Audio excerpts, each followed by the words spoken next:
Well, hello, friends. Real quick before we kick off the episode, I have to let you know about something exciting. I am seriously considering having an upgraded version of this podcast where you get bonus episodes and exclusive content. But here's the deal, I'm trying to decide what that content and those episodes should be. I do have some ideas, and I was wondering if you could vote really quick and tell me what you think about what would entice you, what would be interesting to you to get as bonus episodes on this podcast. For example, deeper dives into topics. Maybe I'm answering questions that many of you ask about starting or growing a business. Maybe even overhearing coaching calls, something like this. It would be a paid, upgraded version of this podcast, not very expensive at all, probably just a handful of dollars a month, but it be extra content for you to help you along your journey. My whole goal is to help you build your business dream. And I would love to offer you even more because some of you are asking for it. So if you could just look down in the show notes right now, there's two ways you can give me your answers. Number one, I have a Google form with 5 quick questions. It can be anonymous. You just answer them and vote on what would be interesting to you. Or number two, I have a voice memo system. You can just click it and you could just leave a voice memo with your phone right now and just record it and tell me what kind of topics, what things would be interesting to you behind the scenes, market news. What would be things that would be extra that would be really valuable to you? So thank you all so much. Okay, on to the episode. Hey there, I'm Kimberly Brock, and the most important lesson I've learned over the last 20 years of being a mom and an entrepreneur is that yes, you can turn your passions into a personally fulfilling and profitable business. Now I'm on a mission to help moms just like you do the same exact thing. Now we are going to have some fun, so let's get started. Hey everyone. Today I'm going to talk about the controversial topic of comparing yourself. And I know people tell you you shouldn't be comparing yourself to others. You should be proud of who you are. Well, today we're talking about comparing your business to other businesses, but with a disclaimer here, you are not to do it all the time. You are to compare yourself to other businesses periodically, and you should be, but you shouldn't be OCD about it, okay? So I know many of you probably already compared yourself when you started your business. You had a reason why you wanted to start your business because you knew that there was some type of gap in the marketplace, or there wasn't a reputable company that did XYZ, or they didn't offer the products that you wanted, or they didn't treat their customers well, etc. So I'm sure in the beginning you did research your competition, but are you doing it periodically on an ongoing basis? If not, then you need to be.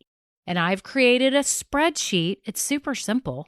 I mean, my 5th grade daughter could make it. It's super simple, but I'm going to share it with you in case you want to cut and paste the headings just to paste in real quick. And I'll share with you that Google sheet at the end of this episode with the link. But if you're a pen and paper kind of person, maybe you have a journal, a notebook, then you definitely need to create a quick chart that's going to map out these things about your competition. And there's many more that you could monitor.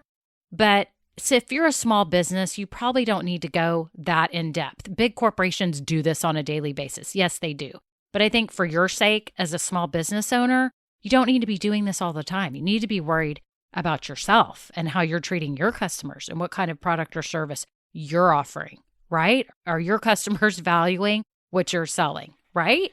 So the spreadsheet's going to have this: your competitors listed, what they sell, how do other customers perceive them, what is their main marketing method that you've seen, and what do they do well, and where are they weak? So it's 6 columns. It's not a big deal. Competitors, what they sell, how do customers see them, what is their main marketing method, what do they do well, and what are they weak in? And why do you need to know this? Well, you need to know this. This is my top 4 reasons. 1, it helps you determine your branding and how you're different. Because if you're kind of keeping up with what your competition is doing, you're like, whoa, well, I stand out because XYZ. It's actually going to make you feel better about yourself. But if you see that 4 other competitors are doing your exact same thing and there's no variation, maybe that will help you stop and say, wait, I need to offer something else. Maybe I need to offer a variation of our product line. Let's say you have, a line of aromatherapy and oils and stuff like that, and everyone's offering that. Well, could yours be organic? Were they food safe? Or I don't know, I'm just thinking off the cuff here. What could be different about what you're doing than what everyone else is doing? Don't keep doing the exact same thing or you are not going to stand out.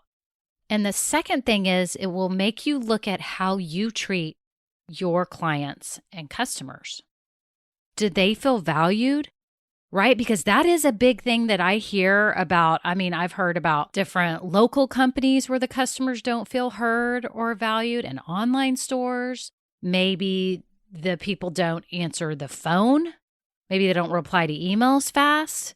Maybe they don't treat them well when they talk on the phone. And maybe your niche is that you give the customers the best experience, that you're available and there and you're nice. Right? So it also helps you figure out how to best treat your customers along with your branding. A third one is that it will help you figure out best ways to market to your potential customers. So maybe you know someone that only sells online, but you're a very social and active person in your community, and you haven't been utilizing grassroots marketing. And I have to tell you, grassroots marketing is like the new black. I'm not kidding. It is like the new way to sell. Everyone is talking about grassroots marketing and you need to be doing it. But that's a side note. But I'm just saying, by looking at the spreadsheet, you can see how your competitors are marketing themselves. Are they doing it mainly by Facebook or Instagram? Or are they doing it because they've got a huge email list? Or just try to look at how you think that they're best grabbing customers. And maybe you can A, do it different, or B, if they're doing something that's successful, now that you kind of have this little twist on your niche, you can be doing the same thing because you know it's a proven method.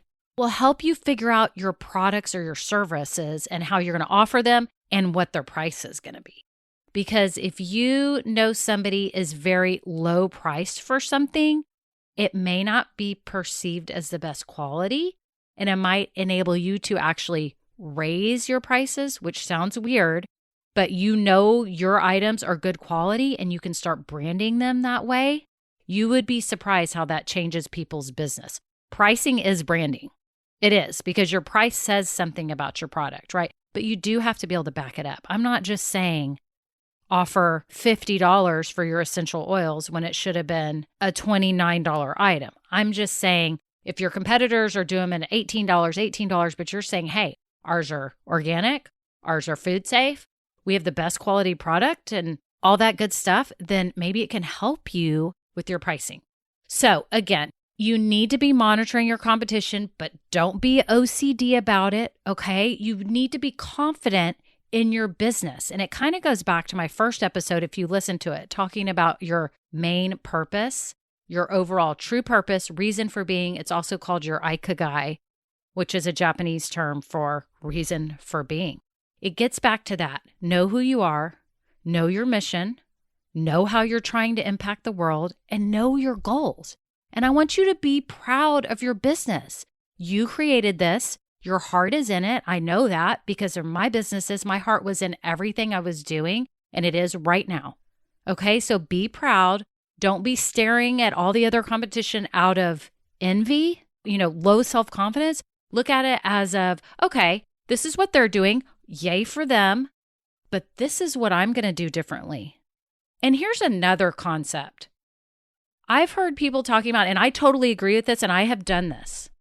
Refer people to your competition when you know that you are not the best fit. I know that sounds weird, and I totally just threw that in here, but I think about that a lot. Know where you stand, know who you are, and be excited for these other companies as well, or these other entrepreneurs that they're doing amazing. Realize you're not really the best fit for this, but you have a friend that you could refer them to, and then guess what happens? Your friend will start referring their personal clients to you, right? It goes both ways. So that's the moral of the story. You need to compare yourself to other businesses, but not be insane about it. Use some type of tool. It doesn't matter what you create. You just write it out, have it out, and maybe set an alarm on your phone that every 90 days, you're just going to have a check, or every 6 months, or once a year, whatever it is, you're going to quickly go back and analyze your competition because I think you need to. It can help your business. So you can find all these notes at KimberlyBrock.com/episode 2. Again, episode 2. And I'll have my spreadsheet there that you can just, the link, and you can just cut and paste. But again, you can make that on your own. But there's show notes here if you want to get a recap of this and why you need to be monitoring your competitors. And make sure, too, that you follow me on Instagram and Facebook. I've got a private Facebook group, ladies, for all you moms that are entrepreneurs and you're building your business and you want to do it right. Why don't you get in my brand new group? It's small, but it's brand new, and it's a great place that you can correspond and network with other moms in the same position, trying to balance it all, having a business and balancing motherhood, and get really good tips, and I'm in there moderating it. So thank you all so much. Have a great day. Bye. Now, this episode may be over, but our relationship does not have to end here. Head on over to KimberlyBrock.com, and yes, you can get more valuable information for your journey. And you know what? You don't need to go through this alone. I would love to help you. Thank you so much and have a great day. Bye.